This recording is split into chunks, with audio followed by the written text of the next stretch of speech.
Perspective Podcast.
Selling you a product. Beep, beep, beep. Propaganda. Many use the word when talking about countries like North Korea, Kazakhstan, Iran. Countries viewed as authoritarian through the lens of the Western media. Press freedom, freedom of thought. People use those terms when talking about countries like the United States, France, Australia, democracies. In 1988, Noam Chomsky co-authored a book with Edward Herman called Manufacturing Consent. It blasted apart the notion that media acts as a check on political power, that media inform the public, serve the public, so that we can better engage in the political process. In fact, media manufacture our consent. They tell us what those in power need them to tell us so we can fall in line. Democracy is staged with the help of media that work as propaganda machines. Media operate through 5 filters. The first has to do with ownership. Mass media firms are big corporations. Often they're part of even bigger conglomerates. Their end game, profit. And so it's in their interests to push for whatever guarantees that profit. Critical journalism takes second place to the needs and interests of the corporation.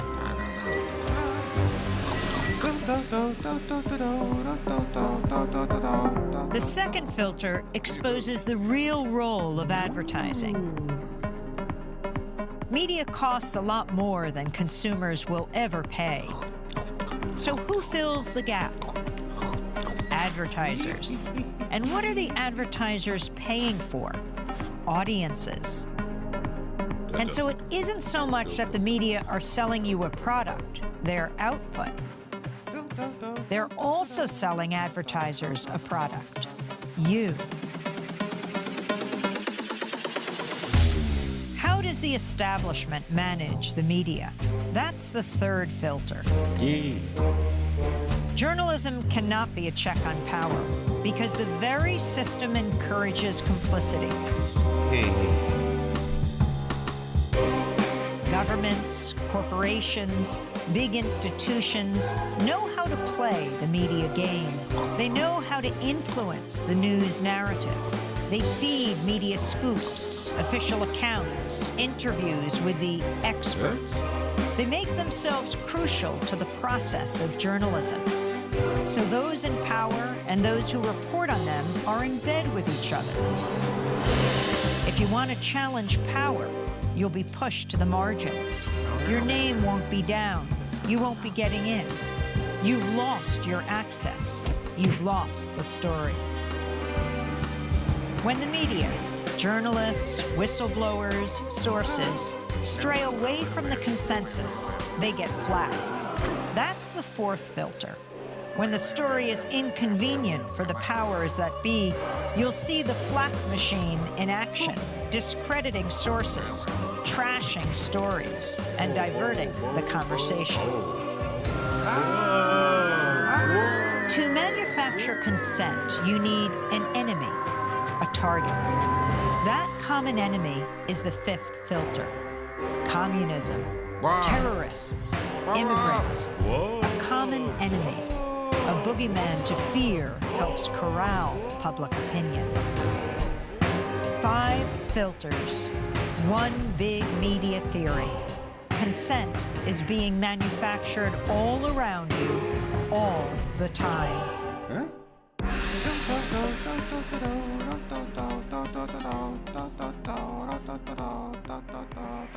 Bitty boo, bitty boo boo boo.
Click that to, which one is that? Zoom P8 audio. Zoom P8 audio. Okay. You can hear us now. Oh my gosh. All right. Joseph, you got us man, now? we fucked up My phone's been Man, that sucks. Okay. Well, wait. To fill you guys in. TL. You can hear now? No, I still can't hear. You still can't hear us? I'll text you. It's pausing the video, but I'll text you if I can hear you. We should be good now. Okay, I'm gonna go back to the... All clear now. We got the all clear. Okay. Sorry about that, guys. Man, that sucks. Were you able to hear the cool animation at least? Jeez. So that fucked up our whole intro and all that. It probably effed up everything. Okay. My big question is what caused it, because we haven't had this problem before that I'm aware of. It's just OBS being a pathing issue. Okay, so OBS. All right, we're gonna recover from this. All right, we're gonna recover. Meta Perspective Podcast. We have a new subscriber giveaway going on. Obviously, it's down there. If you send a screenshot of your subscription to metaperspectivepodcast@gmail.com, we'll send you a $5 Amazon gift card. We're not going to email you or spam you or anything like that. We also have a call line, which the number is going up on your screen. So you can call in and join in the conversation, because Meta Perspective Podcast isn't meta without your perspective. Dang. That's frustrating. Yeah, that is. Well, the animations probably had audio. So did the animation have audio? Chat. Yes. Excellent. So you guys were able to see that. So essentially, what we're talking about tonight is a concept. It was a book that was written by Noam Chomsky in the 80s, and it's manufacturing consent, and it's all about the media and their motivations, and kind of how that picture and these series of motivations create a situation that's almost like brainwashing for us, the normal, everyday, average person. And we gave some good analysis, which I'm upset that we didn't have it on camera. But essentially, if you want to think about this, it's on camera. It's just not on audio. Yeah, it's on. If you're good at lip reading, you don't need any catching up. Yeah. So, all right. So to go back on what I was just saying right before we fixed the audio issue, it's easy to see this kind of thing or it's easy to write it off as almost a conspiracy. And, somebody's at the top controlling everything, and that's the motivation behind everything. And there's a group of people who are orchestrating things, and it's a small group, and they're doing everything to all of us. It is definitely a crazy concept. I mean, well, that could be true. Usually throughout history is. We're not saying that it is necessarily true, but not in our history. We're not saying that.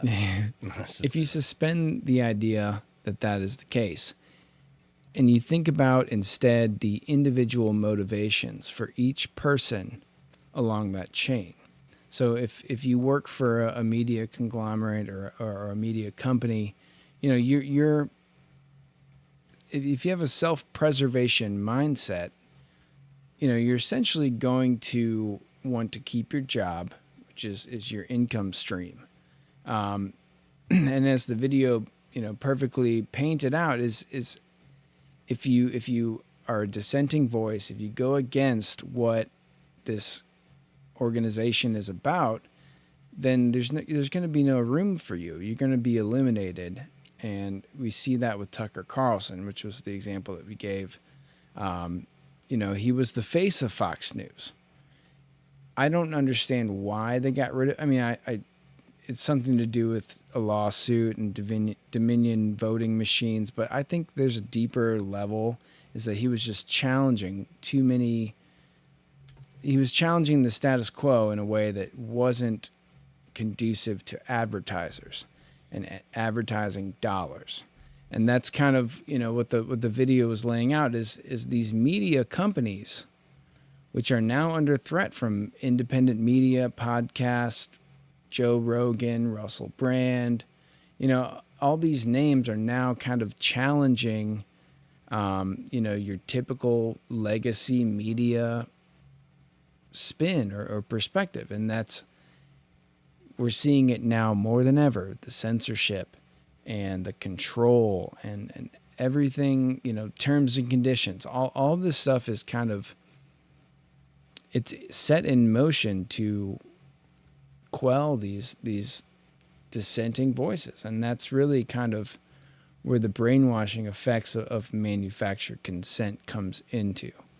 And hopefully that caught you guys up. I'm upset that we didn't have the beginning of this episode laid out, but this is going to set the stage for the rest of the discussion. So, yeah,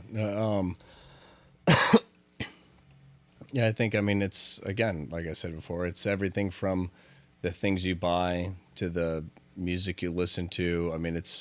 That's essentially what brainwashing is manufactured consent. It's this is the outfits that's popular. What do you resonate with? These are the options you have for this category. Are you pop? Are you this? Are you whatever music you listen to? Almost all the artists within that genre have a similar kind of style. So any company that's trying to get in has an outlet. If you're looking at it from a business standpoint, is we'll get you in here.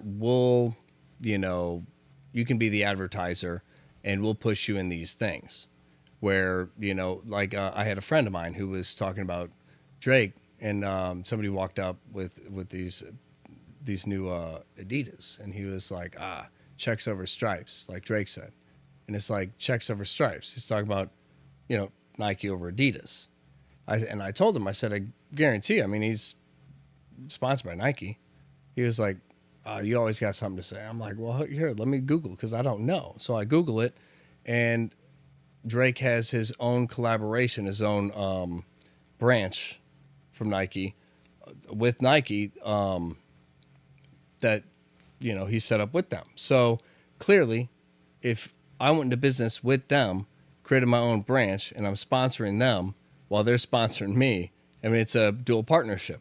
I put you into my music because it's going to make us both more money. If your company's doing good, great. But also, that's going to bring revenue to my own line within yours, which brings us both money. So me trying to get you out there is really just helping me, even though the whole goal is it helps you. So you take all of politics and everything out, business-wise, it just makes sense if you look at the shark game. Like, you step on who you got to step on to make the money you got to make. And I like the... one of the things the animation kind of painted was that we are the product for these media companies. It's not the perspective that they're trying to portray is not the product. They portray a certain thing to a certain audience, and that audience happens to agree with them. That's why you have left media and right media, and then they say they put a certain spin on whatever the topic might be, based on who they're trying to appeal to. And they want you to be like, okay, yeah, I support that. Be like Drake. I'll keep watching through the commercial break. It's like we are the product there. And that's why you see, especially with like kind of the independent media taking off, they're being discredited, and it's really because these media companies are at a conflicting stage with advertisers now. If you're an advertiser, you might pay for ads on YouTube or Rumble or Facebook or Google or whatever. You have to kind of consider, I've been paying, CNN, a couple $1 million a year. Maybe we're going to dial that back a little bit. We're going to, allocate some of these advertising funds elsewhere. So these media companies are really kind of in a do or die situation. And that's why you're seeing, it's obvious on CNN. It's a left-leaning, news organization. And I rarely see anything to do with a liberal leaning policy. It's all about attacking Donald Trump. It's all about what's going on, the scandals and all this stuff. So it's like you can tell that What they're we're doing using wrong. Yeah. yeah, they're using that to get their audience, to rope their audience Yeah. in. And honestly, Donald Trump has probably been more profitable for liberal media than it has for conservative media. I mean, it's just Which is crazy to think about, but yeah. and that's kind of what I want to get to as well. I'll just jump into it, I guess. The worldwide 2020 sickness that went around. Gotta watch what you say. Perhaps you've heard of it. Perhaps, I mean, it might ring a bell. But if you notice, a lot of media outlets, and I mean major organizations, when you'd watch them at the end or during a commercial break, you would see it switch and it'd be like sponsored by Pfizer. Yeah. Now, at the time, maybe we didn't have a huge understanding of Pfizer. All we knew is like, well, I've heard of them maybe, but now I'm seeing them a lot more. While at the same time, like I'm hearing about this, something that could help me, get around this worldwide sickness. Yeah. And if I take this sponsored by this company, I could get better. And you're sold that decision by the media that's sponsored by them with the, think of all the people you're hurting. Again, like you said, it's not really any type of legitimate politics, a lot of times on either side, but especially when you see news media being like spending almost the whole show talking about, hey, if you don't do this, you're a problem. You're causing more problems. This is an issue, and I really need to educate you. We need to spend this whole half hour of this show talking about how serious this is. When you have a company make that big of a deal about something, you assume that because this is like the voice of, for a lot of people in this country, you assume that this is the best option. This is thought out. This is professional scientists, everybody. This is what we need to do. And there's no questions asked. You just have to do this. We already know this is the best decision. And then years later, it's starting to come out like, I think it was like today or yesterday it came out. Somebody admitted, I forgot their name. Huge person just came out and admitted, okay, yeah, like some of the viruses may have caused blood clots, or some of the things to fix the virus Yeah. that you took may have caused blood clots. And it's like people are dying and stuff from some of these, and we're starting to put together now, this is a company that went through the media. The media was clearly they were a sponsor. Right. Exactly. So when you see like business with media, and then the media spends the whole show talking about the business, at what point do you say, hey, maybe this isn't just like all the professionals of the world coming together? Maybe this is a company speaking through a megaphone, and that's really all it is. I mean, I just looked up. So Pfizer is currently about 146 billion dollar company, and Fox News.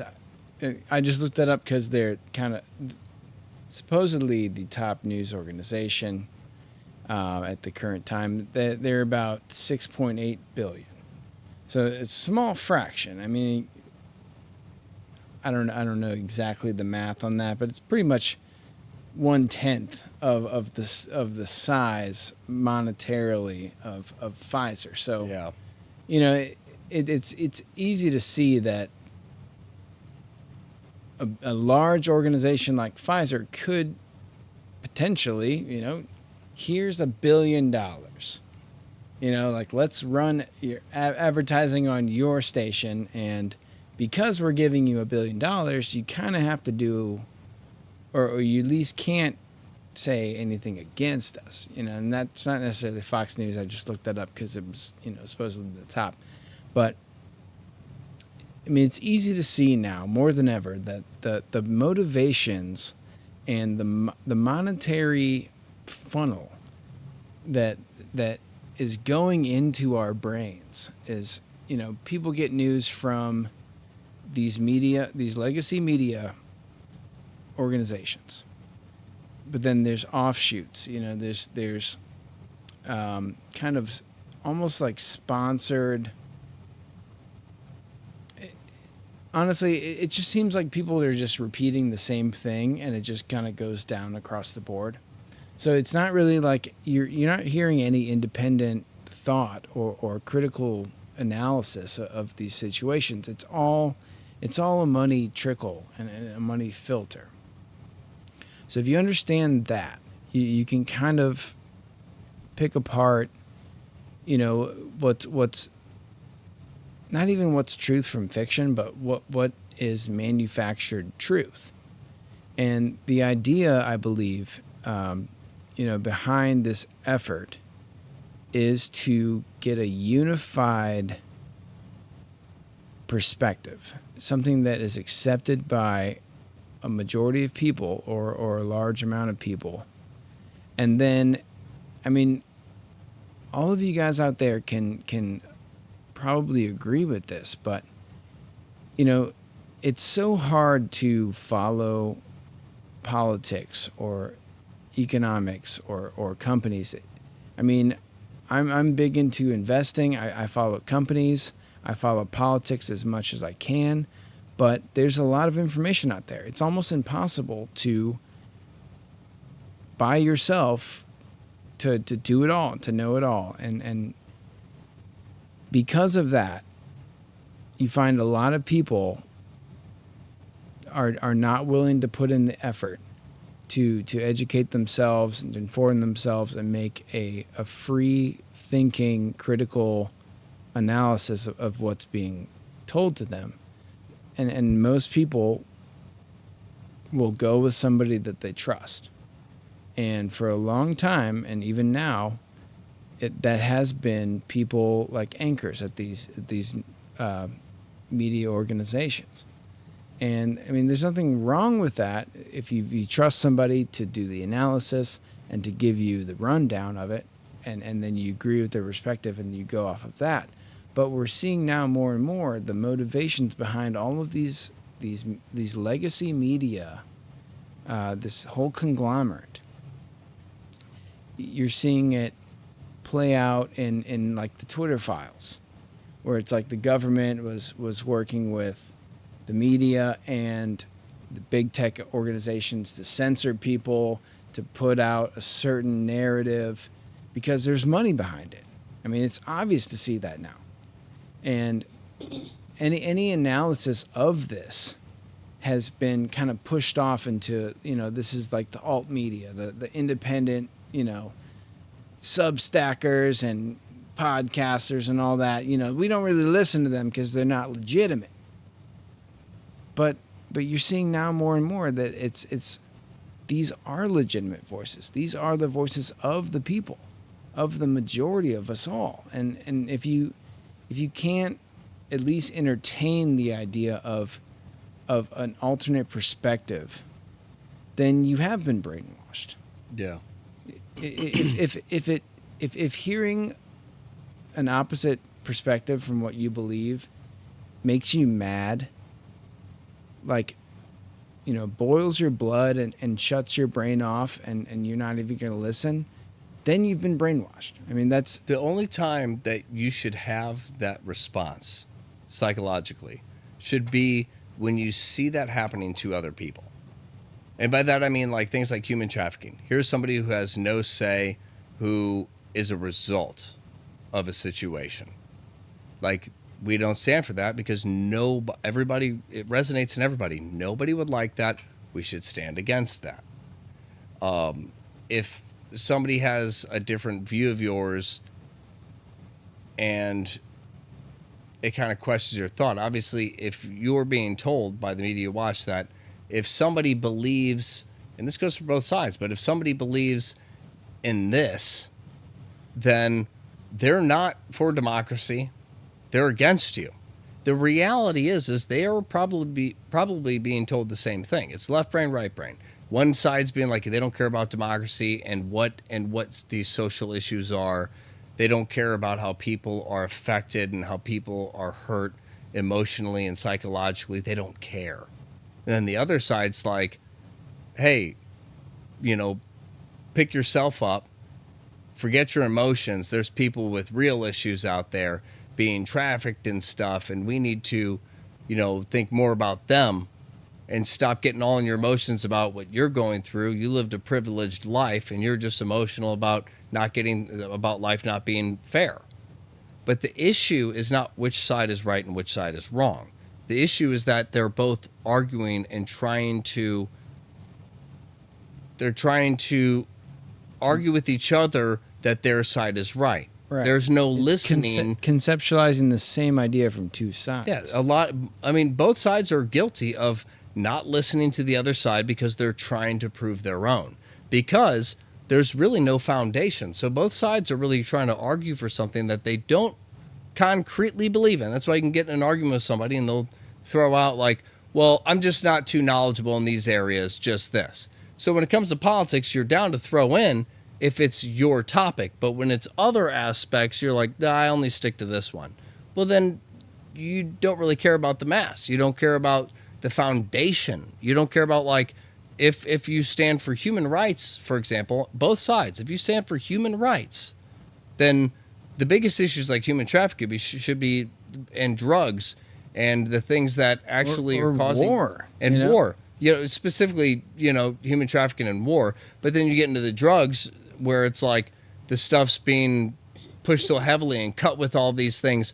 Like, again, like I think if somebody wants to do something dangerous, like, that boy, they want to mess with the H. Hey, it is what it is. It's your life. If we're talking about mixing in other chemicals and things that can just immediately kill you, I mean, when it comes to heroin, you heard of like crocodile heroin. It just deteriorates. Where you shoot up in your arm, it'll rot half your arm away quick, and then it just melts your body weight. I mean, that was then like you have fentanyl. That was before fentanyl. That was before fentanyl. Fentanyl is like can be instant death. Exactly, and that's the thing. We go from like body mutilation, things that just destroy your teeth, to now we're having to worry about people just dying on the spot. And I've had close people to me that's happened to. And, that's kind of where I get into the whole, like, if we all agree that drugs being cut with even more deadly things is wrong, if we all agree war is wrong, we all agree, and obviously war has its purpose if it's essential, but I've never really felt threatened enough to go and bomb as many Middle Eastern countries as I can think of. I've never felt like they really interfered in any of our lives that much that we had to destroy their entire landscape. I mean, it's that's like, okay, so that is probably like the best issue right now to talk about war in the context of manufactured consent. Because, I mean, honestly, who out there supports war? I mean, it's like, you had, like the 60s, you had all this like peaceful protest, not peace, peace protests, things like that. Like, people's minds haven't shifted from that idea of that, we're a modern society. We don't need to take over territories and things like that. I mean, honestly, I didn't think I would see a full land war invasion in my lifetime. I mean, that the whole Russian invasion of Ukraine, that's huge. It's like tanks, aircrafts. It's all of that, and I didn't think that we would ever see that. But who supports it really? I mean, like, obviously you have, I mean, obviously, I feel like now we're at a point where where a war can just start, and like, before it was like we need to manufacture a reason for war. Right. 9/11, whether you agree with the situation or not, clearly that justified us doing a lot more than we needed to do. I mean, we still have people stationed in like 4+ countries. It's weapons of mass destruction. It was Afghanistan that did it. Weapons of mass destruction. So If they had let's, weapons of mass destruction, why didn't they use those on the towers? Why did they use a plane? Yeah. Let's They got invade. weapons of mass destruction. We're just waiting we're waiting. You know, we wanted to use the planes to do this elaborate heisty attack. But like, if we wanted to just blow up the whole state, we could. We just didn't. We got the weapons and we're terrorists, but we wanted to have a little more organized fashion for how we started all of this. Yeah. Like, it just so let's invade Iraq. Yeah. They attack the buildings in a very organized fashion, and they have weapons that'll disintegrate us. So we're gonna one by one go from country to country. Don't worry, they're not gonna attack while we're doing this, even though they know we're coming for them. We're advertising it. They're not going to attack us and use these weapons of mass destruction because we're going after them. Yeah. You're like, I'm sorry, if a rat's backed into a corner, it's gonna bite. I mean, if they know you're coming for them, why weren't the weapons released? It comes out it never existed. I mean, there's so many levels to this, from our reason to go to war to how it happened. I mean, from the whole thing, nothing makes sense. Nothing is articulated in any type of way, or it's not logical. The only thing that makes sense is something happened, and that was used to generate our consent to go and do more. Exactly. I mean, you have, in that specific scenario, I mean, like Cold War era, you had, Russia messing around in Afghanistan and Jordan and all that. And then, I feel like the U.S. kind of wanted to jump in on that. So it's like, it's like Afghanistan is the one that attacked us and they have weapons of mass destruction. So let's go retaliate. And then it's like, Saddam Hussein, it's Saddam. It's like, we're going to just... He's bad too. Now that there's all this positive war sentiment, let's just shift it to Iraq and Saddam. We've really been wanting to take out their government for humanitarian reasons. Who was the other guy who got stabbed in the ass? What? Stabbed in the... Wasn't there another dude who... ass? Was that Saddam? Was Saddam stabbed in the ass? He was hung, He right? was in a hole. Osama. Bin Laden. We don't know what happened to Osama. We don't know how any of them... There's been movies made about it. We're not quite sure if the movies are dramatizations. Obviously, I assume they're all very fiction. They're all very real. They're real, not fiction. But I mean, when they found Saddam, he was in a hole. They have pictures of it. Very accurate. He was living in a little It's like a documentary. a little gopher hole where there's exit this way, and there's exit that way. I mean, he was a millionaire, but he was he knew. He was so. I mean, he's rich basically and smart. drinking the oil below. Yeah, he was so rich and smart. He's like, if I dig a hole under the ground, nobody will catch me. That was, so to kind of go off of what I was saying though, it's it's all sick. it's shifted, and now we kind of realize or know, or it's basically fact that Saudi Arabia orchestrated 9/11, or at least they admit to it, or whatever. So it's you have three countries here, and your average American doesn't know anything about these countries. They don't know what the capital is. They don't know who's in power or what kind of government, or even the countries that border them. And it's Afghanistan, Iraq, and Saudi Arabia. Who It's was all it? just kind of noise. Yeah. It wasn't one of the people we flew out when 9/11 happened. There was a full ban on all flights. No plane was set to ascend. There was one flight out in the media that they talked about. Yeah. At the time, and I remember it was. I feel like it was Saudi Arabian prince that we flew out, and that was the only exception. And I always thought that was weird. I was like, why do they get a pass, but like nobody else can go anywhere? Everybody's life is halted except for this guy because he's rich.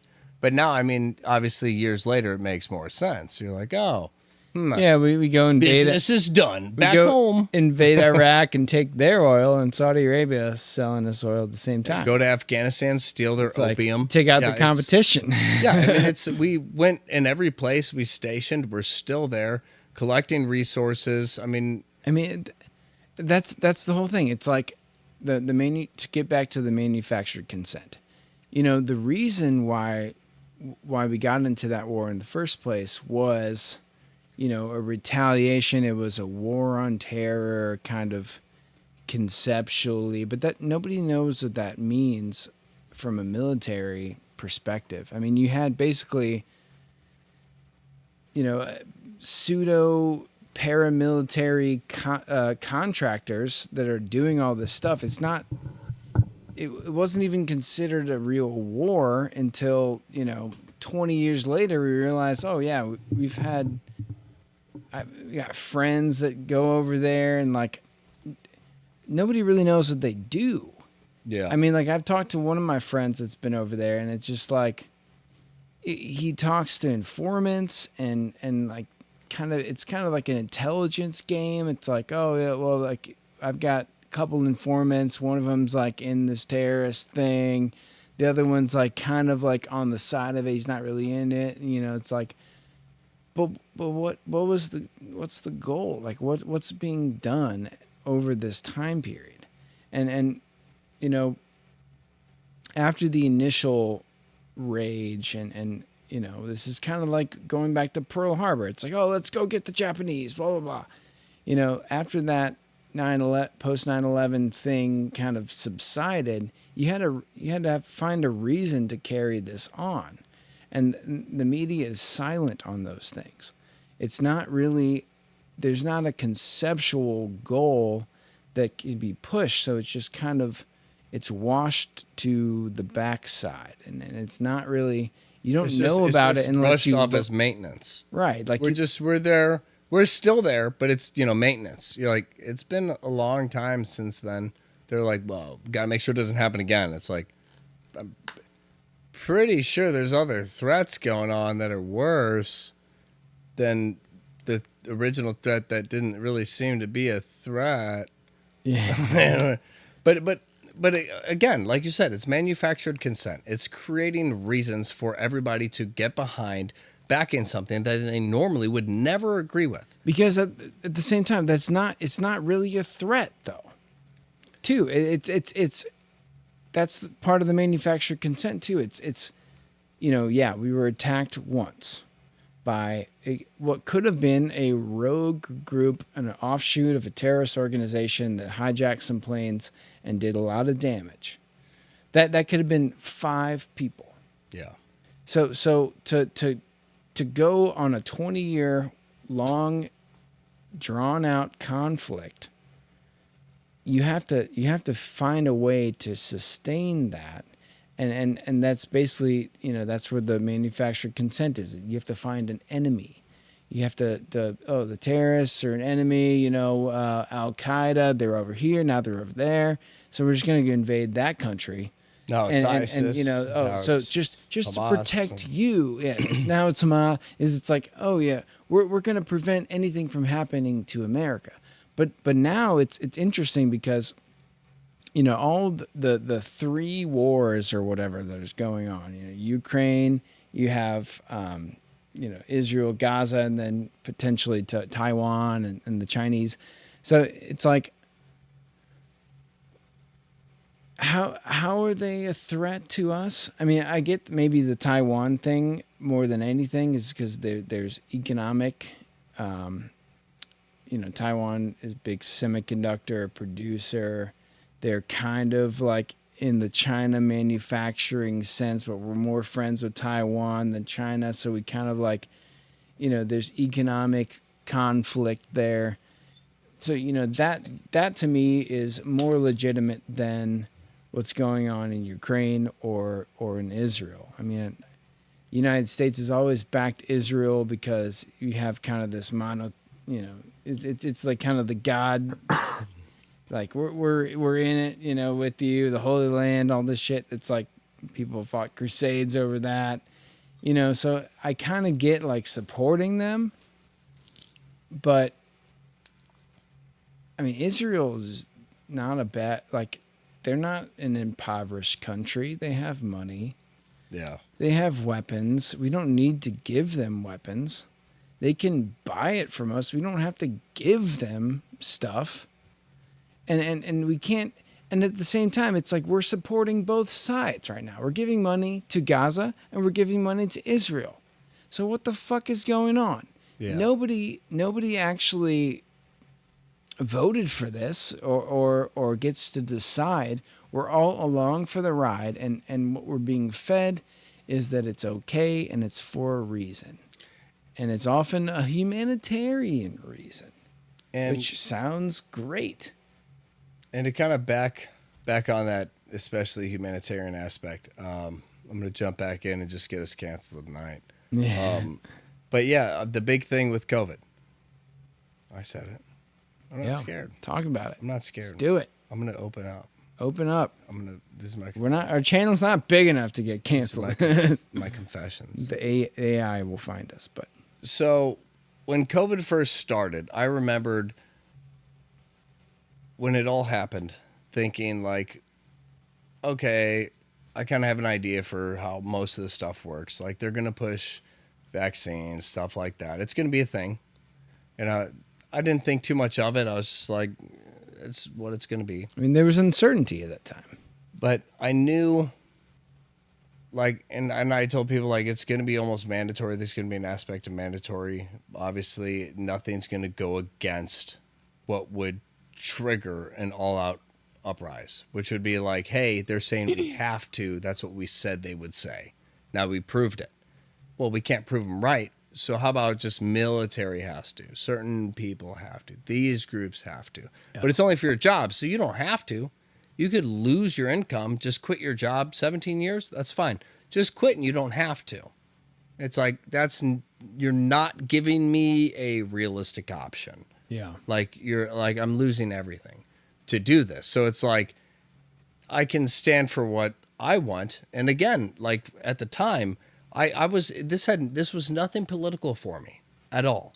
For me, it was strictly, I believe that if there's something going on and it's so powerful it takes me out, I believe I should be able to exist on this planet for the most part, and within reason. I should be able to exist here without help.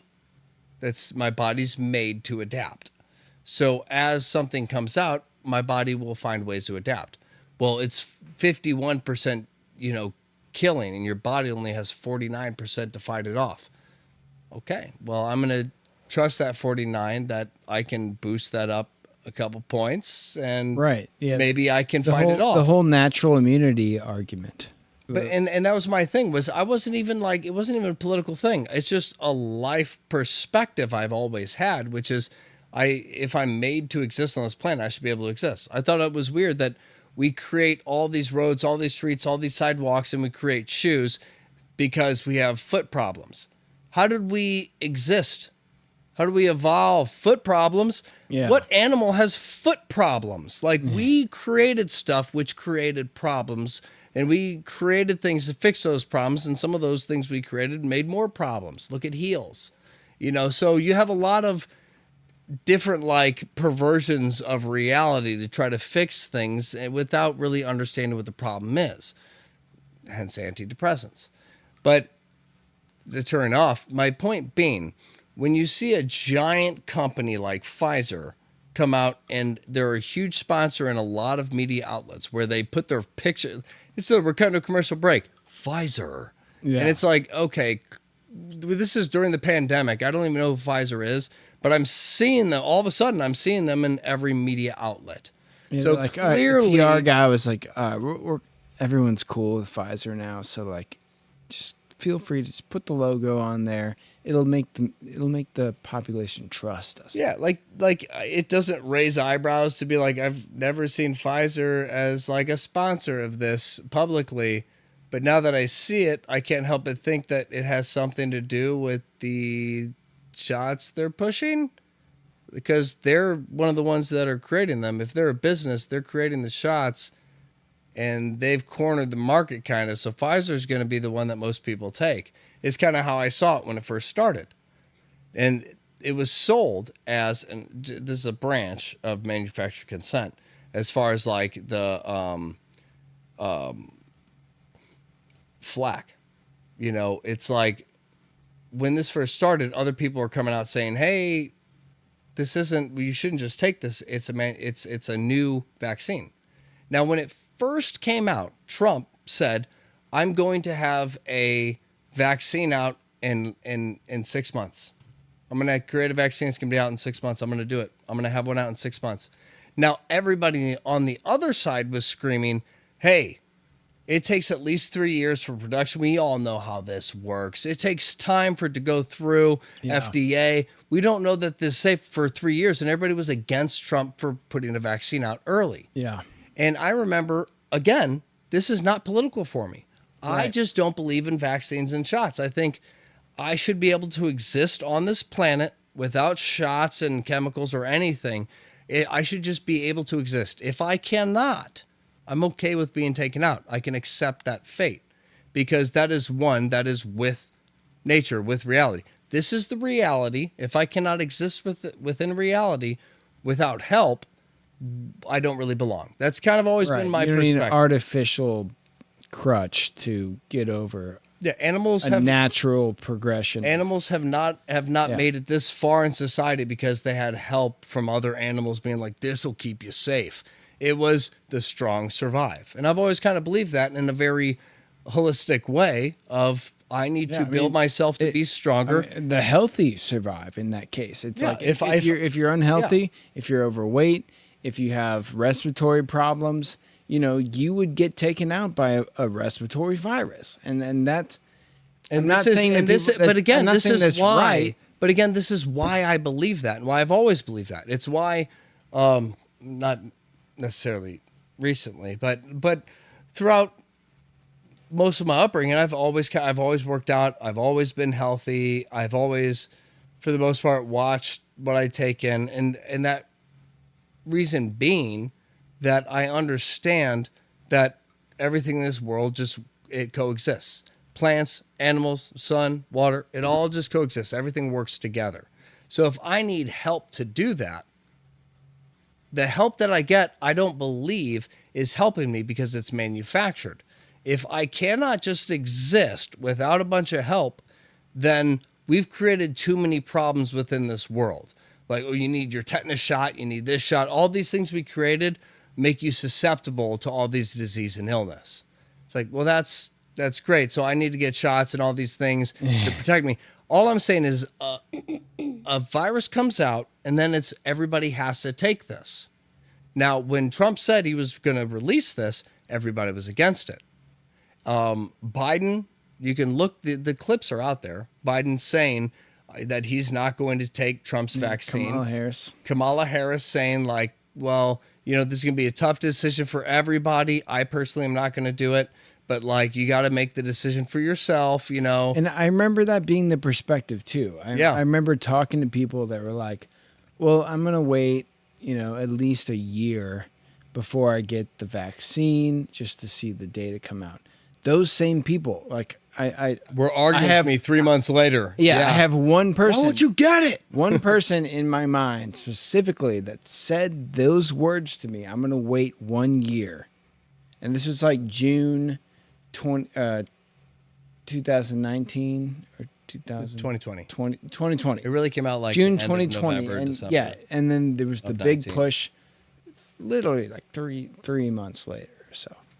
And like, you know, in my opinion, what happened was that you had I mean, pandemics aren't a, that's a big deal. It can be a very big deal because, you know, if you look historically at throughout time, you have, you know, yellow fever, the bubonic plague, like things like that do cause real damage to society, and you need to be prepared for that. And the first 6 months, I would consider the unknown, anything could happen stage. And that's really where you're having scientists figure things out. You can't really say anything definitively because you don't have the data yet. And as this thing spreads, it became a bigger deal than what we initially thought. And I can concede that, all of that for the first 6 months, at least. And then after 6 months, you have some data. You have some data coming out. This was being suppressed. Real scientists, real, forms of treatment like hydroxychloroquine. You can get. That'll be quick. Yeah, no, keep All going. right, back I to got the something side. to say on this. Real treatment backed by real science was being suppressed in real time. Hydroxychloroquine, ivermectin, you know the whole thing with Joe Rogan, and they call it like horse dewormer or something like that. Like, horses aren't that far from humans. Like, we take the same antibiotics. Is it that surprising to think that we could take the same things to treat illnesses that affect different parts of our body? Like, if it's a respiratory virus, you take a respiratory, something that's designed to work on that kind of pathogen. And it's not that far conceivably to understand the hysteria stage and then the reaction. So the problem that I have is the reaction stage was being suppressed. Is we had, real medical advisors and doctors, scientists saying that, they're wanting to respond to the pandemic because it's an issue. So you need those people. But the fact that they were being censored at that time, it's a red flag for me. And you can't just say that, trying a medicine is not beneficial. Like, you could try medicine that they give to someone else for some other ailment that's not the pandemic or whatever, not COVID. And that works for them. There's minimal side effects, and we already know the side effects. This medicine has been given to people for a long time, and we understand how it works and what the side effects are. So why would you suppress people trying that after the initial hysteria phase? I do think it's really funny that it was a brand new virus, and they're like, trust this. But something that's been out over the counter for so long, they're like, don't trust that. Right. It's like people, one there were studies, one has research and studies done to it, and one doesn't. Why are we trusting this one over the other? And I just want to say real quick, just to kind of end my point with this, was when all of this first happened, Biden, Kamala Harris both publicly said, I'm not going to get this. I don't want to get this. I'm not getting his vaccine. As if Trump made it. It's the companies. It's the businesses. So then Biden got in. And once Biden was in, he was like, yeah, you have to get this. And then that kind of started really sped up the whole misinformation campaign. And mandated it. Mandated it. It wasn't just you should get this. You basically, like, government workers had to get it. Mm-hmm. This wasn't a should situation anymore. It was you have to. It was a will. Or like you see in the military, will. people got, dishonorably discharged or maybe honorably discharged. I don't know how that works. If you refuse to take a medication, if you're dishonorably discharged, I would hope not. I would hope not. But it could be. I don't know. But that's kind of what I'm getting at is I found it super weird that they were so against it. And as soon as they got in office, they were like, well, now we're for it. Again, I'm not on either side. I'm sitting here saying, I don't want to put something in my body to help me survive. If I'm made of this world with the right will, with the right strength, the proper eating, working out, being healthy, I should be able to fight this off and be fine. Now, all the statistics say that I'm right, but that it may affect maybe like some of the lower end health, lower end people with genes, health problems. There's different aspects, but I was like, well, I'm not in that category, so as long as I'm doing this, I should be fine. I don't want to get this. That was my thing, and I don't. If I'm sick, I don't get a flu shot. I don't get sick. I haven't had a flu shot since I had a memory. Yeah. And for that reason, I mean, I believe partially for that reason, like I just don't get sick. So I've allowed my body to work for itself. When I saw them really pushing this stuff at the same time was the big bump on misinformation and everybody really getting shut down for saying anything against it. And that's what really kind of raised flags for me was, on one hand, it's you cannot talk about ivermectin, something that is proven, because, it's misinformation. But these same outlets, and I don't just mean the outlets, the news outlets would come out and attack it and be like, that's misinformation. Then all of a sudden, Facebook and every media outlet, separate from that news outlet, every social media outlet would shut down anything regarding what this outlet said. Just to be clear, they were doing that because they were saying that people are dying because they're choosing to use these forms of alternative treatment. That was the impetus behind the censorship. It was, you're going to have people that die because they want to take ivermectin over getting a vaccine. Even though it's proven to be safer than aspirin, and you don't have people dying from ivermectin. That wasn't happening. It doesn't kill them. And then, but what got me is on top of all of that, you have the same outlet coming out and saying, hey, by the way, it's been, a year and a half or so, and give or take. It's been like a year and a half.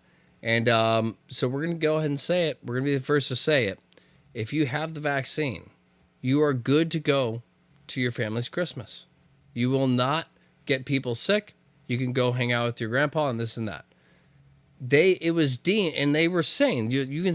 And the funny thing is, you can still see these clips on YouTube. Oh yeah, I've seen clips of their things, which those haven't been banned because it's not misinformation, even though it's proven to be. But when you think of misinformation and what could be harmful to people, the only example I can truly think of as mass information that could cause pain would be telling people during essentially the height of COVID that if you got the shot, you can go without a mask to your family's Christmas and be fine. And the reality is it went from like 100 to like 70% to like 30%. And it just keeps dropping where they're like, basically you can still have it and carry it and pass it on. And in some instances, in a lot of instances, you can also still get it. And you're like, so what did this do? It lowered your chances by some percentage. See, and they don't know the percentage that it lowered it. But the reality is that news outlet said it's not misinformation for me to tell you to go without a mask to your family and you can be around your grandpa. And they said stuff like that. And it's like, all right, so I can go be around elderly people who are immune compromised because I no longer can be a carrier, is what was sold to people. And the reality is that was not true. Yeah. I can guarantee you a lot of people did die because of that information. And for me, that's what it comes down to is when it comes to manufactured consent, if this is for the greater good in a positive way, then that clip of them saying it's okay to do that would be flagged and taken down as misinformation. Right. Like everything else was when it came to trying to find alternative cures. Yeah. So regardless of what you think of ivermectin, nobody who's against it in the media or somebody nobody who's against it can tell you why it won't work. But people who have done the research will explain the reasons why it can work. And they can back up the fact that this is one of the safest drugs. This really isn't that harmful compared to most everything you're going to take. This has been over the counter for decades. This is right. Yeah. I mean, that's and this is the whole thing of manufacturer consent, because this one's bad. This one's you know, good. It's like you have actual experts, actual doctors saying one thing, and then you have another group of doctors saying another thing, and basically the average whatever your layman American or person. I mean, this wasn't just an American issue. This is global. You had your average everyday person that has to choose between these two things, these two perspectives, and there was no questioning of the opposite from either side. Yeah. So it was very convoluted. It was very manufactured. I mean, this all gets down to the profits, because you had basically. I mean, the way I see it, COVID's a good example, but I want to say real quick, I believe it's such a good example because in the beginning, we all saw, it was advertised. The left said, do not get this. It's Trump's vaccine. This is bad. It takes 3 years to go through processing to get passed and be like, this is safe for human consumption. We cannot give these to people because they're just going to be lab rats. Then it changes to all of these same companies saying that suddenly are sponsored by Pfizer. Yeah. And also don't go for the other medication that's been around for 20 years. So all my friends who were on the left were like, I'm not going to get it. I'm not going to get that shot. Within, like you said, within 3 months, those same people were like, listen, if you don't get it, like you're contributing to the problem. And I was like, I'm not getting it for the same reason I don't get shots. This isn't political. This isn't current times. This isn't what's trendy. This is my foundation of my belief system. If I'm going to be taken out by this earth, I'll be taken out by this earth. If I'm going to die, it's not going to be because I decide to go skydiving. It's going to be because some freak accident or something that happened that I have no will over. I'm not going to sit there and say there's a sickness out there. Well, before I get it, I'm going to take this thing that 3 months ago everybody said I shouldn't take, and those same people are now convincing me I should. I don't get it for my own reasons. But when I have the same people telling me that, it takes 3 years and this and that, they're like arguing with me. And I'm like, I'm actually on your side. I think it's great Trump's trying to help stuff, but I disagree with what he's doing. I'm not going to get a shot because I do know that it takes a long time for the FDA to regulate. Well, I mean, that's kind of what I was going to lay out. It's like, so the same people are like telling me to get it. And it just drives me crazy that manufacturer consent can have the same people tell me, do not do this or you're stupid. And then 3 months later, those exact same people are telling me if I don't do this, I'm part of the problem. Then you're stupid. It's like, so I'm stupid if I do it, but I'm a terrorist if I don't. Like, I don't want to be a stupid terrorist. Okay. I don't want to be any of this stuff. So, all right, let me lay it. All right. And we can kind of branch off of the COVID topic. As far There's as definitely plenty. But I just feel like that's the most obvious. It's a very recent example, and it's the perfect example because it's, what you had is a situation of uncertainty. A new virus emerges. It's a big deal.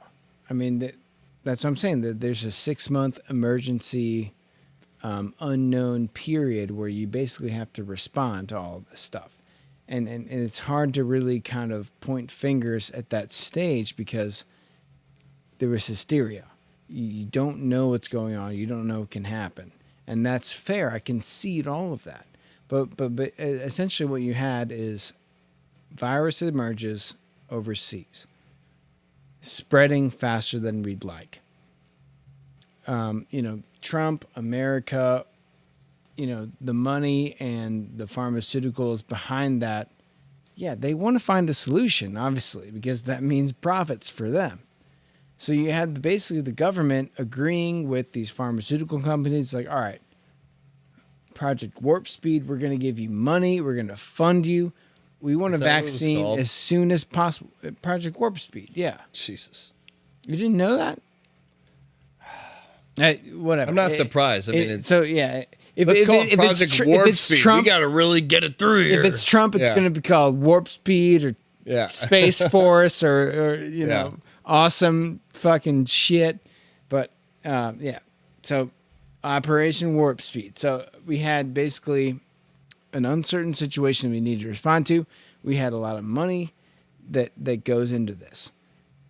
And, it's not a surprise that, Pfizer, one of the top pharmaceutical companies that existed. Moderna, actually look into Moderna. There's some interesting stuff around Moderna. It was basically not a company until several months before COVID. And they went from basically nothing to billions of dollars of funding, and that their stock price chart goes like this, up, down, and now it's like whatever. But I mean, like at one point, I think Moderna was like $600, $800 a share. Now it's like maybe like 100 or less. But it started in like 2018. This is like super deep, maybe hands in the pot manipulation. Either way, Pfizer, Moderna, Johnson & Johnson, three very big pharmaceutical companies that basically had the chance to jump on this government funding. And if let's say you were a big established pharmaceutical company and I was a newly established pharmaceutical company that didn't have any track record, and you said, make us a vaccine as soon as possible. We need this right now. Well, what would you do? You'd take the virus, you'd look at the DNA, you'd try to engineer something that would create a vaccine and make people less susceptible to infection. But you had to do it to the tune of billions of dollars. So you had to do it fast. You had to do it very fast. Yeah. And basically, what I essentially believe is that we had a race to get a watered down. It was a gold rush. It was a watered down version of the the DNA ring on in the bacteria, different from viruses. Also kind of a DNA, it's RNA ring at that point. We had very primitive understanding, or so the situation goes, of this virus. So we were trying to design a vaccine off of little information. So you're telling me the little information that was gathered between the start and the end of the vaccine production, which wasn't that long amount of time, you're telling me that you learned everything about this virus to where you could create a vaccine. Okay, so the vaccine hits. As the months come, obviously we had a transition between presidents. We had Donald Trump to Joe Biden. So like you were saying, everyone was against the vaccine at first. Now everyone's for the vaccine. And this comes down to the manufacturer consent. This is where I'm tying it in. So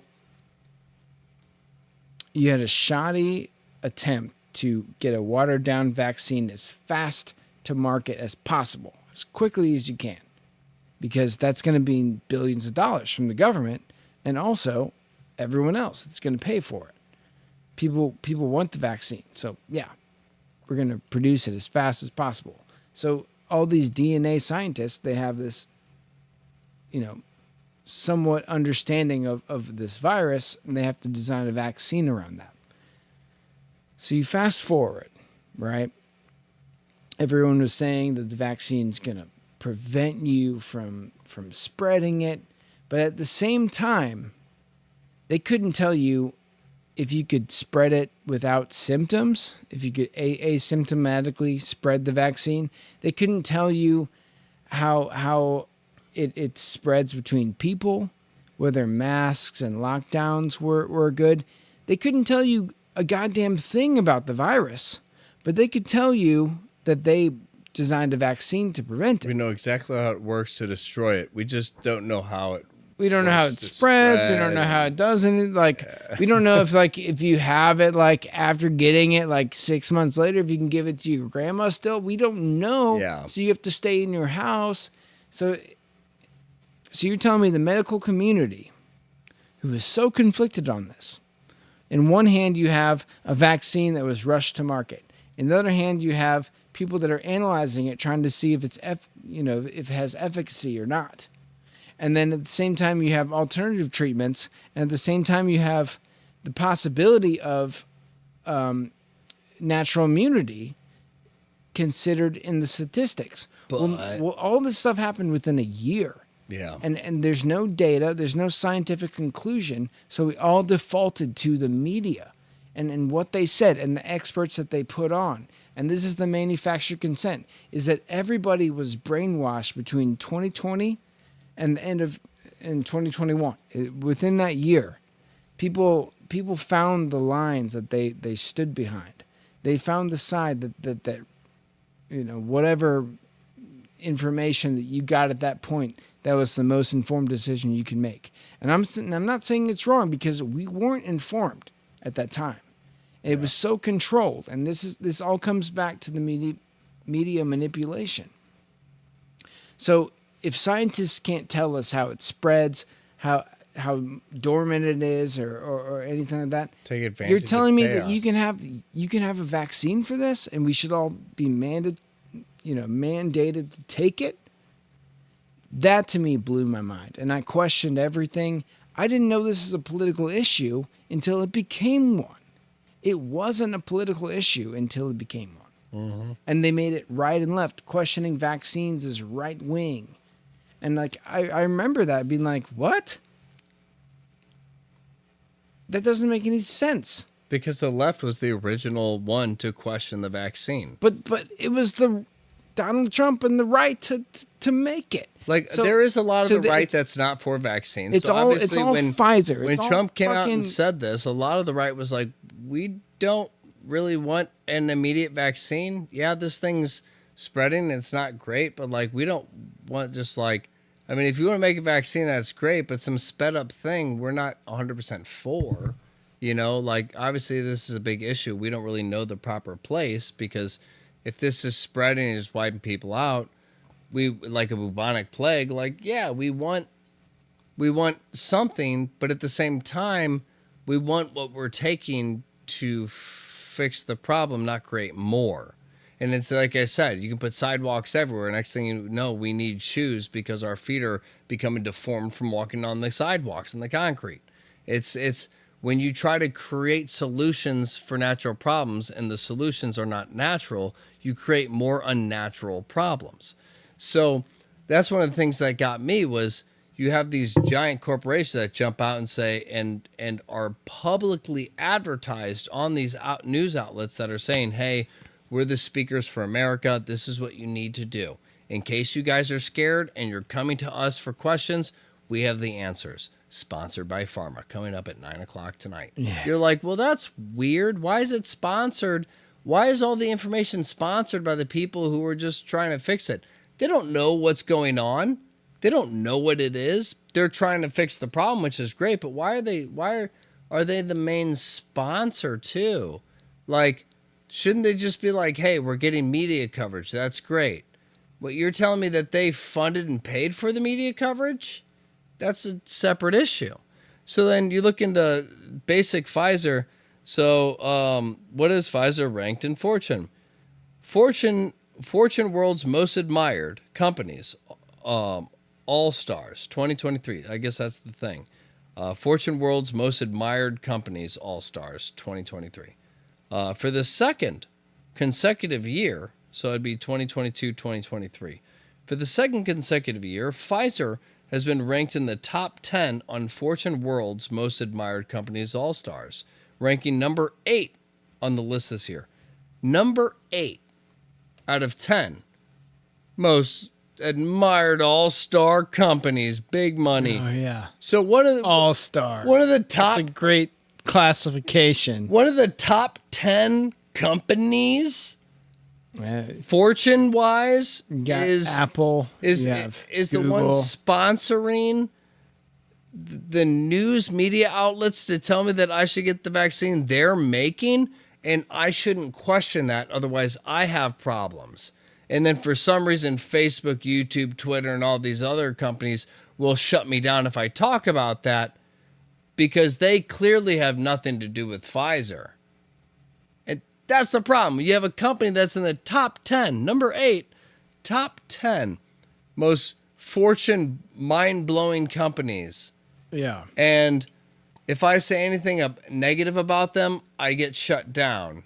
See, Even though they know as much about what's going on as any other expert in the world.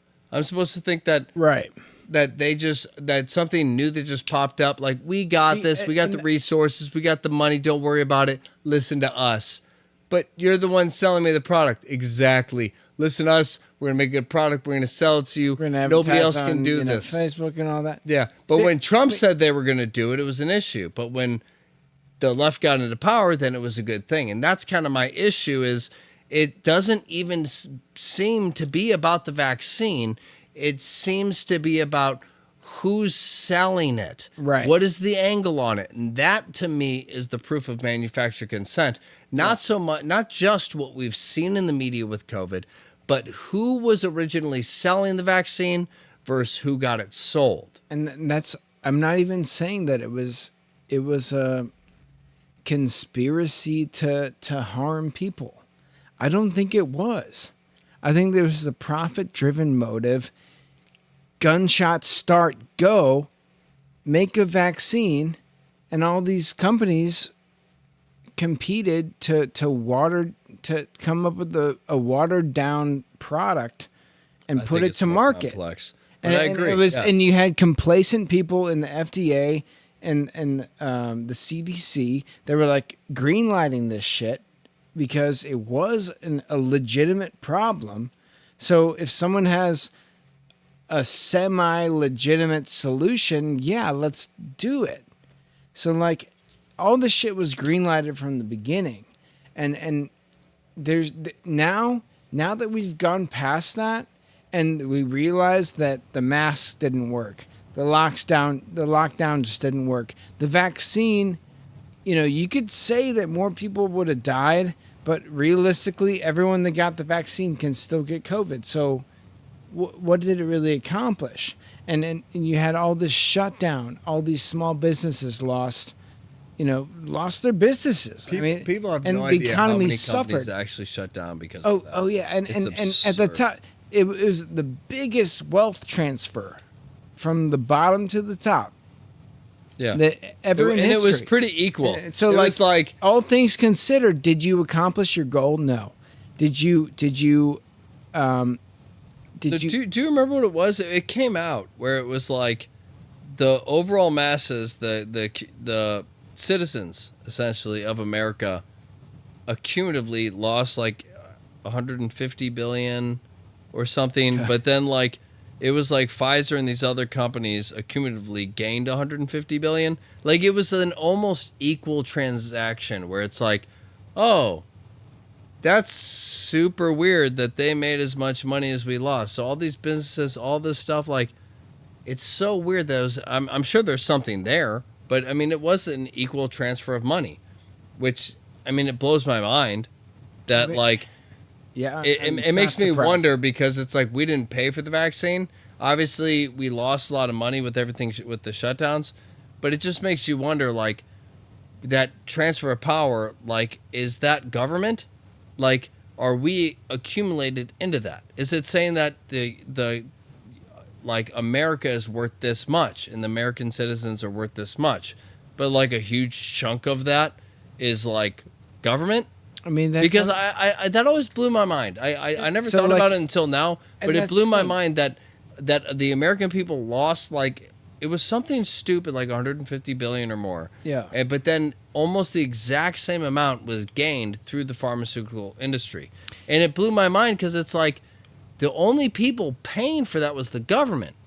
So are you saying that $150 billion was taken from American taxpayers? I mean, that's the sad thing about Like, it. that's what it would be. because yeah, basically you had, Operation Warp Speed was the agreement for the government to pay these pharmaceutical companies to get a vaccine as soon as Which possible. was our money. Right. I mean, that's, in hindsight, it's not a bad approach. Oh, it's not a no, it's a If great if idea. you're faced with the conflict, you gotta react fast. Let's get some money flowing to these companies. Let's make a vaccine. Let's get this done fast. Well, the companies, in their perspective, yeah, we're going to give you a watered down version of this thing. And instead of like analyzing the DNA and what it can do, we're going to take the RNA and we're going to splice it and we're going to inject it. And it's going to be somewhat significant, but they didn't anticipate that it wasn't effective. So obviously they rushed. It's like, I want to go buy beer and you buy, Keystone Light or something. And it's like, fuck, I want to get drunk tonight. I wanted some ice beer or I wanted some craft beer, and this ain't going to do the trick. I'm going to have to drink like 4 of these to get the effect of 1. So it's like, okay, now you have the boosters. Now you have all this stuff. So the companies that rush these vaccines to market, now they have to basically save face. They have to, like, already getting all this government money, they're like, all right, well, we're gonna make boosters. Let's sign a deal. Let's get some more money. And at this point, it's basically like, the government's just paying for these vaccines for people to take. And it was free. It was free for you to take.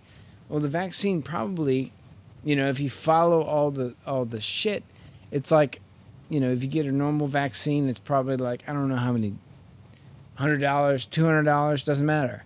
Your insurance is going to pay for it. So insurance had to be on board with this. So it's like they give you a watered down product and you agree, as the insurance company, you agreed to pay for it. But in this case, it was us. It was us agreeing to pay for it. So we funded it. We funded the research. We funded the product brought to market. And we pay for it. And they are getting profit. We don't get that profit.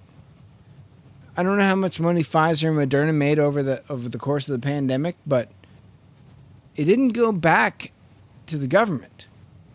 All of the money that was funded to fund their research, fund their development, fund their bringing the product to market, at the same time it was pushed, it was all funded. So Yep. we got all that. We paid for all that. And again, the idea itself isn't terrible. The idea it's of not terrible, there's an issue, but it going wasn't on, effective. We have a way to it fix it. didn't work. But that's the problem for me, is if you have a way to fix the problem and you're pushing it, why are you attacking anybody who criticizes? Why are you attacking anybody who gives an alternative? To get back to the media manipulation. Why, as a business that's given the solution, why are you also the advertiser and sponsor of the news outlet that's talking about you? It's all these other aspects where it's like lies on top of lies add up. And it's like, if this was a natural thing, again, it would be a company saying, we're creating this is what we're doing. And as a legitimate news outlet, they would say, hey, we've been looking into this stuff. We think Pfizer's the best. This is why. This is the research we've done. But they didn't explain why they thought Pfizer would be the best out of this or that. They didn't break them into categories at all. They're like, just get one. Just get one of them. And you're like, well, And they which one? mandated it. It was mandatory. Yeah, it just became a thing where it was like, if you want to keep your job, depending on where you work, if you want to keep your job, you need to do this. And it's like, that's super like, frustrating. You're so right. I was saying you're so right about the fact that it sounds great. I mean, like, that's in any other scenario, that's what we should have done and could have done, and we should have gotten an effective vaccine, and the virus should have been effectively quelled. But that didn't happen. And the problem, I mean, the manufactured consent, the whole idea of this media manipulation, I mean, that's what we're talking about. It didn't happen. Real perspectives, anyone questioning the status quo was censored and suppressed. Any scenario where you might have natural immunity or anything, that was all looked over. So like, people could have been better off without all this censorship and all. If everyone could think for themselves, maybe we wouldn't be so divided on this issue. But again, even though nobody at the time really understood the positive or negative benefits of ivermectin, all people knew was this is being talked about as a possible cure. Immediately it was attacked. Immediately it was like, this isn't an option. This is terrible. This is bad. And they, without an explanation scientifically as to why this doesn't work, because I've seen a lot of, thanks, buddy. I've seen a lot of examples as to why it could work. I have. And it's like, I don't understand the science of all this, but the way they describe it, it makes sense. Then you see the other side that's like, it's a horse dewormer and this and that. And it's like, well, a lot of things have a lot of different, benefits, and functions. Like, something that works for this animal might work different for a human, but that doesn't change. Steve Jobs literally died because he was trying alternative treatments for cancer. And it's like, maybe he died, but people should be allowed to do those things. But that's my biggest thing is, and if they die, they die. But that's because what they I'm getting chose at. to die. It's like, why is it that I cannot even hear the reason why I shouldn't do ivermectin, but you can publicly to the masses on a major news outlet? You can tell people that if you've gotten the vaccine, you are cured 100%. You're not going to get it, and you can go spend Christmas with your family. That was broadcasted to everybody. There was no apology made. It was not taken down. It's still up. You can still see it. But you have somebody like Joe Rogan, with the creator of mRNA vaccines, on there talking about it, and they're like, shut that down. Why? He's the guy who created it. He knows a lot. No, he doesn't.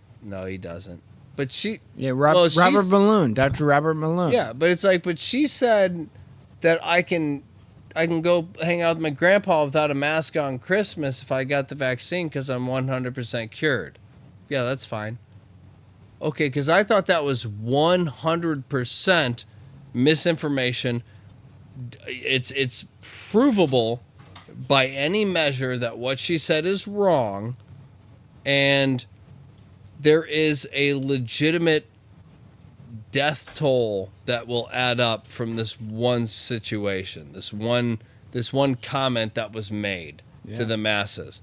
Isn't that what disinformation is about? Is like, hey, this person said this, and it's going to have a backlash and cause deaths. That's the problem. That's our justification for shutting people down, censor people and cancel people and censor them. So, somebody comes out and says, hey, ivermectin. They're like, oh, it's a horse dewormer. Bah, cancel. But there was never an explanation given as to why it doesn't work. A horse dewormer has nothing to do with the efficacy of the product for humans. Yeah, it's a horse dewormer. I don't know if the horse has COVID or not, but I know that It'd probably be a good human dewormer too. If you had probably. worms. What's the worst case scenario? You don't have worms. Great. But it just bothers me how many people, because I mean, I watched a lot of different various aspects. People who are on the left who just said the wrong thing about COVID and got shut down. And they're like, we were for the vaccines and got shut down. That was the if spin. if you word something in a way that doesn't help the narrative, you get shut down. And that's what it looked like to me. And that's why I say when it comes to manufactured consent, that is the overall theme of it is if what you're saying doesn't resonate with what we're saying, you don't get to say. Yeah. And that's kind of how it's translated to me when you see all these people with all these different things, and everybody will tell you ivermectin doesn't work, or what was the other one? There's hydroxychloroquine. Yeah. That was another one that was shut down. There was a lot of different things that were brought up, like, hey, this is ineffective, this is inexpensive, highly effective. And it doesn't cost like anything. No side effects. No side effects. And then the media's like, no, it's terrible. And it's like, but there's no explanation. Now, I'm not saying hydroxychloroquine was a great idea. All I'm saying is I don't know why it wasn't. I just know that everybody thought it was stupid. Everybody thought it was crazy, but nobody knows why. We all know what COVID can do to you. Right. We've either experienced... Everyone's an epidemiologist now. We've all experienced what COVID can do to you.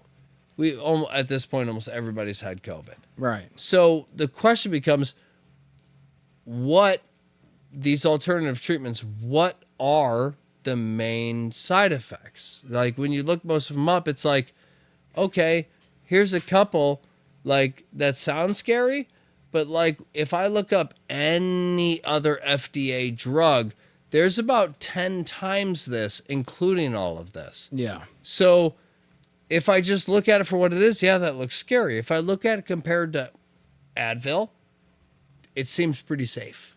Yeah. Like they all have because it's chemical, it's not natural. You cannot fix natural problems with unnatural solutions. It creates more problems. So this all comes down. So okay, so let's hone it in. To close off this episode, and not to get to our final statements. These people need to go to sleep. But I want to at least like address like what you said. Your average layman, everyday person does not have the ability or the knowledge to really question these things. So when you hear something from the media or you hear something from a source that you trust, you really don't have any motivation to question it. And we're all guilty of this. I'm guilty of this. And I find that when I do question things, the perspective is what matters. It's like, okay, someone was giving me a spin.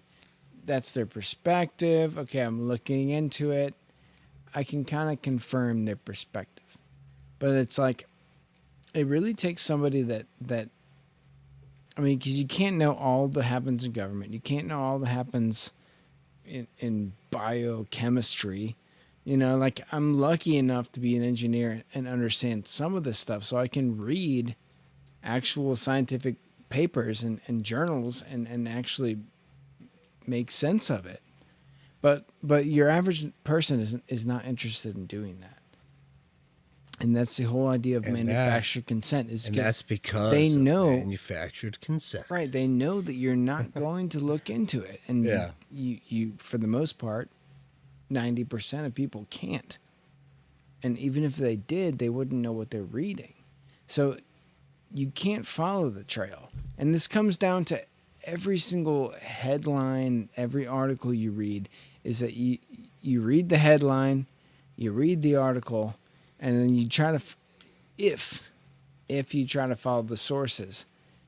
It's so hard to follow the sources. Honestly, I've done this with articles with like shocking headlines, blah, and you like follow the source, and it's like to another article that basically says the same thing, not as shocking.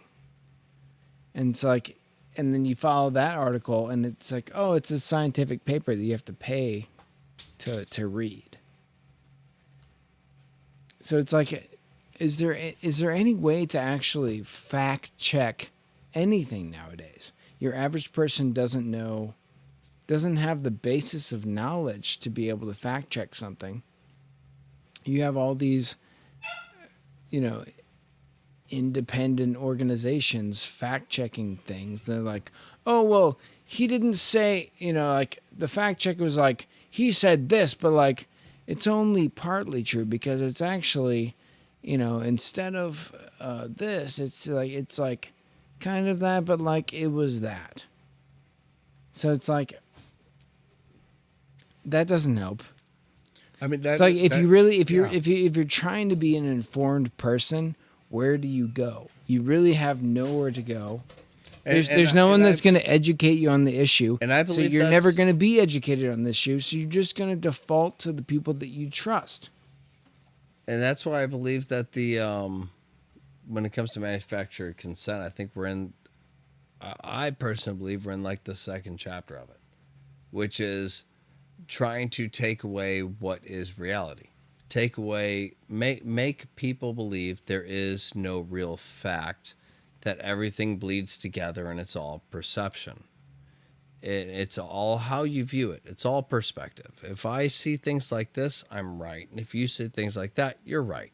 We're all our own perspectives trying to see how everything works. The reality is there's a foundation for how things work.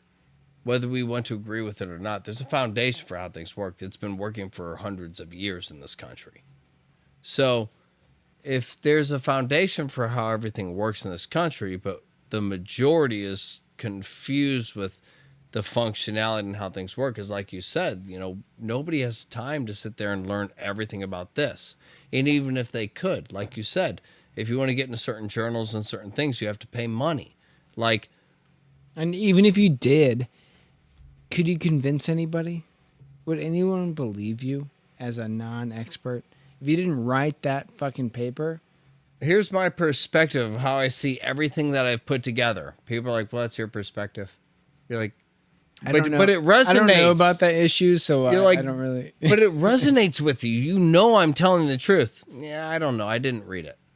I just saw the title. I saw that it was this and that, and then, Yeah, everyone questions each other's sources and facts. It's like you're telling me all this stuff. It you sounds. Just walk away. No, yeah. It's like what you're saying sounds good. It sounds like it resonates. It makes sense to me, but because none of this can be provable, this is all conspiracy. You're like, yeah, it is all conspiracy because these companies that are blatantly controlling us are not going to admit it. But the media that obviously within their breaks show, here's their logo, we sponsor them. They pay us. They give us money. You're telling me those guys aren't telling you that what they're doing is wrong? So it's very obvious. When everybody goes, hey, we think it's these big people, and the big people just like you're like, hey, George Soros, for example, having interviews talking about how he believes he's a god and all of these crazy things and how, he has no remorse for confiscating Jewish property and all this stuff when he was a Jew himself during the Holocaust. When you see all this stuff, you're like, this seems, from my perspective, like a human that is just absent of remorse and humility. There's no empathy in this person. And if this is a broken person, we should definitely realize that, mental illness is a thing in America. We've brought that up enough. So can we acknowledge that maybe George Soros needs some personal help and a good therapist?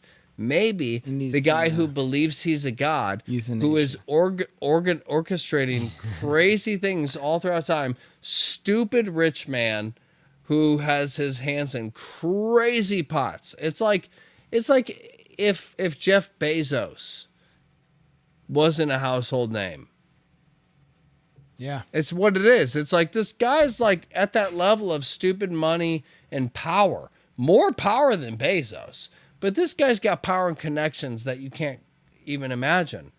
Yet And nobody really some knows. droopy eyes. But nobody really knows who he Very is. droopy eyes. While he's on camera talking about how, yeah, I believe I probably was part of the destruction of this country and that country. It's just, but that's business. That's how things work. You know, maybe I saw it that way at the time and maybe I didn't. You're like, yo, this is a devil. Like, at what point do humans go, there's good and there's bad, and that's bad? There's a human saying that money overrides human tragedy. Like, we don't want the guy who puts money over human tragedy, who has that power. We don't want to let them keep doing that. Like, all throughout history, when people do that, you take them out of power, either through voting or very horrifically and physically. You're like, take them out of power. But there's never been a moment in time where people were like, or I mean, not like one that I can just name off the top of my head, of where people were just like, hey, this is clearly bad, but we are a pretty even place and we don't have proof that he's doing it, even though, I mean, we all agree it's pretty obvious, but we don't have 100% proof evidence. And if we can't convict him off the evidence of proof, we should let him just keep doing what he's doing. And I think, honestly, we should stand by him because maybe he's for some good stuff. You're like, if one person says they're a god, if one person wants to have this much power, if one person wants to have this much money, at some point you have to weigh that on what they're doing for other people. And if what they're doing for other people doesn't weigh out, you're a bad, selfish person, and you don't care about the ramifications. Again, take good and evil out of it, take left and right out of it. If I sit there and I put money before people and become a trillionaire, chances are my way to getting there has hurt a lot of people financially. Yeah. And that's what it comes down to is, do we want the person who has the power to give us this stuff? Do we also want to give them the power to hurt us and the money that we make and what we can control? No. No. If there's like Elon Musk, he's a guy who's just kind of like, I don't give a shit. If he came out with this thing, I'd give him a shot. I'd be like, you want to have some power and control? Let's see what you do with it. But the issue for me is people like George Soros and stuff like that, who you never hear about but have more power than Elon. Yeah. Like, this guy has more power than Elon Musk, but you don't hear about him at all. Why? Why do cockroaches hide in the dark? Like, I don't know. Elon Musk doesn't seem like a bad They don't guy. get squashed. But as much as the media can attack Elon Musk, he's in the open, he's in the public, he's always on Twitter, he's open always source. there. Dude is open He's always source. there. It's like, here's my algorithm, here's my AI. When was the last time you saw Just a look at video with George Soros in an interview? When was the last time you saw it? There's a lot of people like him I think there was who a have that kind of 60 money and that 60 kind of power. minutes interview that was probably a puff piece. I don't No, know. yeah, no, So it was it's- back in like the freaking like 80s or 90s. Yeah. He doesn't have stuff. He comes there. It's like he's like a cicada. He comes out every 14 years and he's like, time for an interview. I believe in growing myself. I'll have wings like a god and fly above all of you. You're like, get this larva out of here. We don't need to see these interviews. So we're coming up on 2 hours on the stream. I know we had some cicada setbacks, some technical difficulties in the beginning. Yeah, kind of threw it off a Probably little bit. But edit that out. I'm still mad about that. yeah, I am too. But yeah, let's finish up. Finish up our discussion here. I'd honestly be down to do this, just discussion as a whole again too. I would say There's a lot. lead There's into a lot it a little more. We Yeah. we needed to touch on more like the individual, and we talked about COVID for a long time. I think that the level of like brainwashing and whitewashing of facts and information censorship. This all factors into this manufactured consent, and I don't believe that people want war in the Middle East, in Russia, Ukraine, Asia, Taiwan. People don't want that. Your normal, average, everyday person is not willing to stand up for that at the end of a bayonet. They're just not willing to do it. So that's very reflective of the normal American, and it's at odds with what we have in what we have right now, which is out of our control.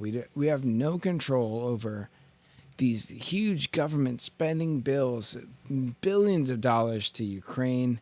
We don't even know where that goes.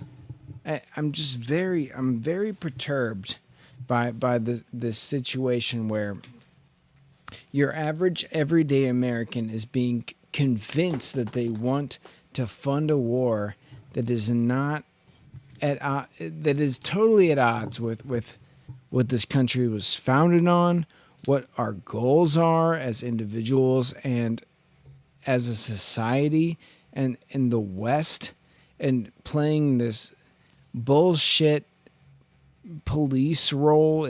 That's over with. We're done with that shit. Your average everyday person doesn't support that. They don't want to go to war in the Middle East. They don't give a shit about terrorism, because obviously there's a domestic terrorism threat here. So let's go to war on that. No, it's not.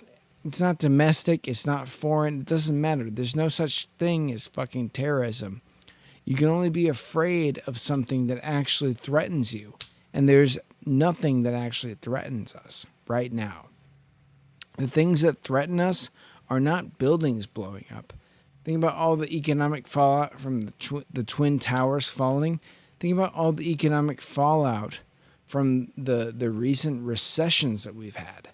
I mean, the lockdowns, that is more economically damaging than a trade center where all the big top dog elitist names fucking trade currencies or whatever. Who gives a fuck what went on there? The real thing is what affects us on the ground, what real Americans are about. And none of us are willing to fight for any of these causes. I don't understand it. I don't understand why we're, billions of dollars, like the recent bill was like $60 billion to Ukraine. Do you understand how long it would take all of us to work to pay off $60 billion? And that's just one bill. That's just one bill out of, I don't know how many. I don't know how much money's been spent and wasted. It just goes to the military industrial complex, and they just grow off those profits and demand more contracts, demand more drones be bought, more missiles to be fired. It's all a farce. This is all a manufactured consent for us to wage war on other people that are living in this world that we have nothing against when we get to the fundamentals of who we are. And we have everything against them politically and ideologically. No, that's not true. We have everything in common with them. We have nothing in common with the ones that are on top, forcing us into this subservient, trough-feeding reality that we've come to know. And here comes AI and everything that to facilitate our ultimate demise and subservience and just, what's the word for acquiesce? No, the word for laziness, total laziness, lethargic. Slothfulness. A lethargic lifestyle that we're being called into. We don't want anything to do with it. I don't want anything to do with it. You don't want anything to do with it. Any rational person that understands all of these factors would make the decision that, no, I don't want to do that. But because of media manipulation and because of manufactured consent, we're all being lulled into a state where we feel like we need to agree with it because we don't understand the full context of what's going on.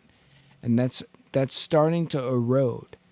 The independent media, the people that are actually making headway in this movement towards independence, not just independence as a country, independence as a world, each world government, and decentralization instead of one global conglomerate government, which would be the worst thing to happen to us all.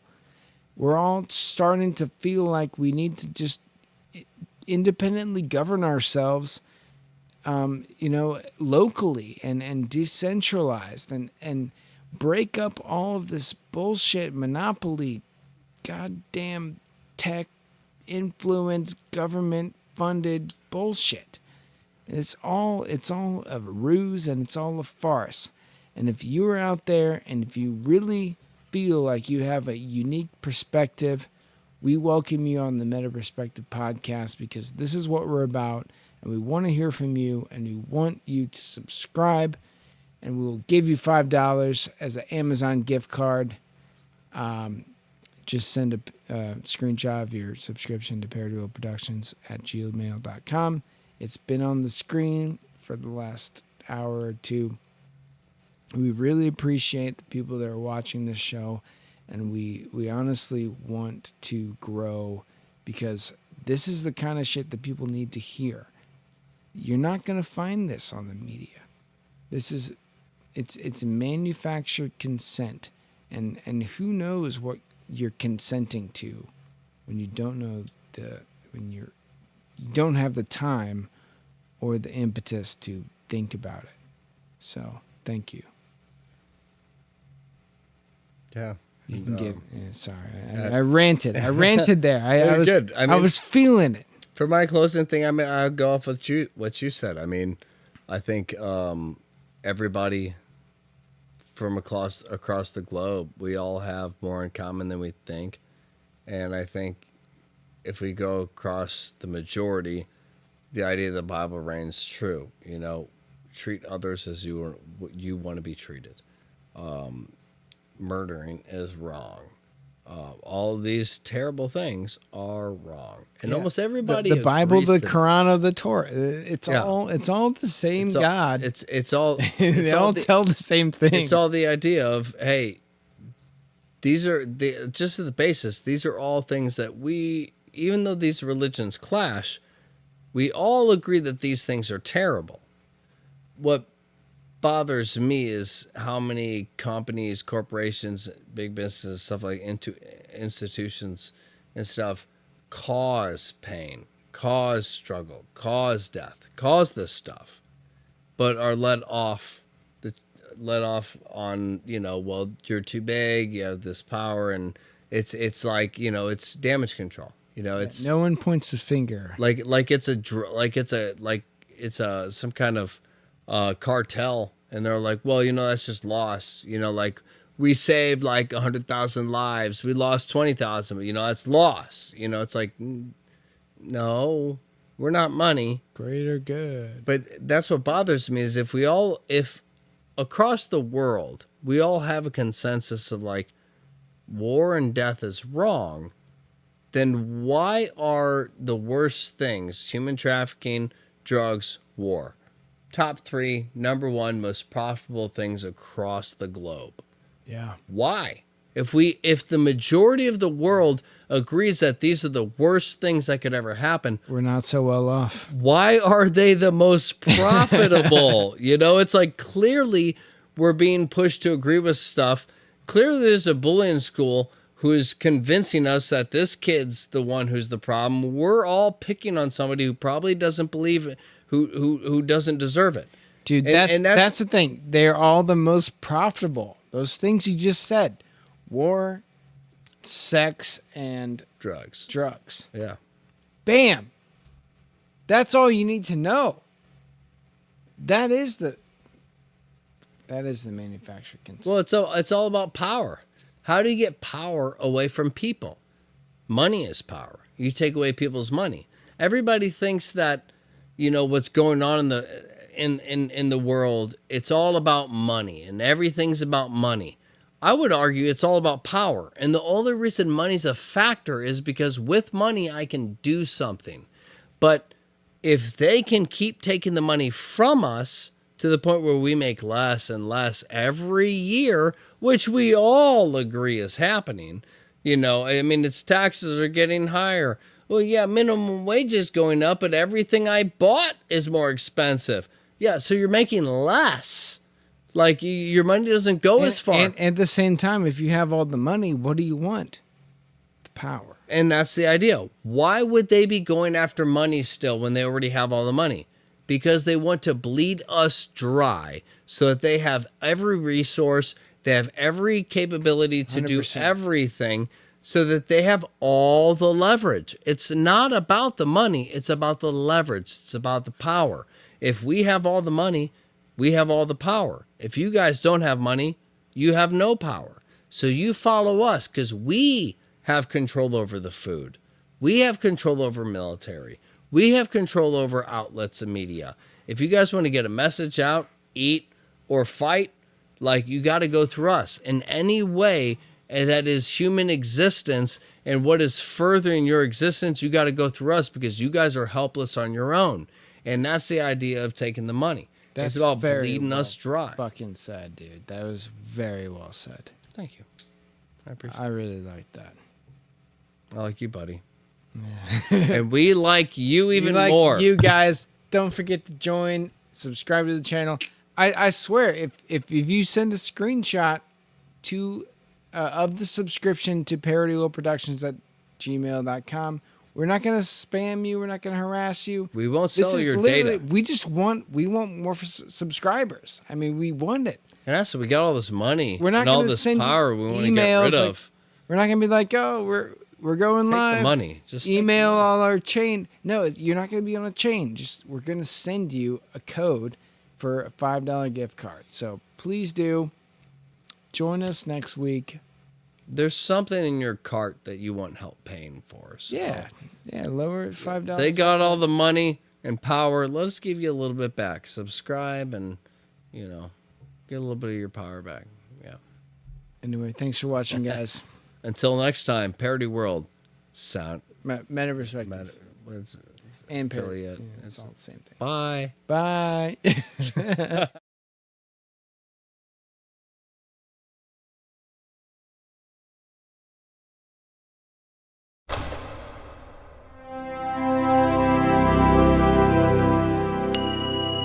Meta Perspective Podcast.